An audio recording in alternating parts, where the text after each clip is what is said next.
గ్రామీణ స్థాయి నుంచే కేవలం 10th తర్వాత ఐటీఐ చదివి సొంత నాలెడ్జ్ తోటి గ్రామీణ ఇన్నోవేటర్ గా తయారయ్యాడు. కొత్తగా రూపొందించిన బ్యాటరీ ఆపరేటెడ్ బైక్ యొక్క స్పెషాలిటీ ఇన్నోవేటర్ రాజేశ్వర్ అనేది తెలుసుకుందాం. సార్ రాజేశ్వర్ చెప్పండి, బైక్ స్పెషాలిటీ ఏంది? సార్ ఇది అన్ని బైకులాగా కాదు, తక్కువ రేంజ్ లో ఎవరికైనా రైతులకు కానీ ఎవరికైనా అందుబాటులో ఉండాలని నా ఇన్నోవేషన్. ఓకే, మొత్తం బ్యాటరీ ఆపరేటెడ్ అది? Battery operated. అచ్చా, ఎన్ని బ్యాటరీలు పెట్టుకున్నారు దీంట్లో? ఒకటే బ్యాటరీ. ఎంత ఎంఏహెచ్ బ్యాటరీ అది? 48,000 48 voltage. Okay, 1 ampere battery. Lithium battery అని లిథియం బ్యాటరీ తెచ్చుకున్నా. బ్యాటరీకి ఎంత ఖర్చు అయింది?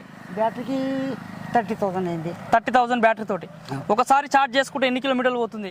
అది 90 కిలోమీటర్లు. ఒకసారి బ్యాటరీ ఛార్జ్ చేసుకోవడానికి ఎంత టైం పడుతుంది? 4 గంటలు. 4 గంటలు ఒకసారి ఛార్జింగ్ చేసుకుంటే 90 కిలోమీటర్లు వస్తుంది. 90 కిలోమీటర్లు. ఎట్లా మొత్తం మోడల్ తయారు చేసుకోవడానికి ఎంత ఖర్చు అయింది మీకు? ఇట్లా ఒక 45,000 ఖర్చు అయింది. 45,000 అంటే నార్మల్ గా పాత బైక్.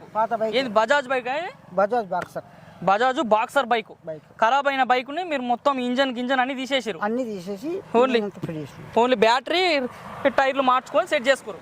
రిపేర్లు ఏమైనా వస్తున్నాయి ఇంతవరకు? 3 సంవత్సరాల నుంచి ఇప్పుడు ఒక్క రిపేర్ లేదు. ఇది నడిపించినప్పుడు స్పీడ్ ఎంత స్పీడ్ ఎత్తుకుంటుంది బ్యాటరీలతోటి?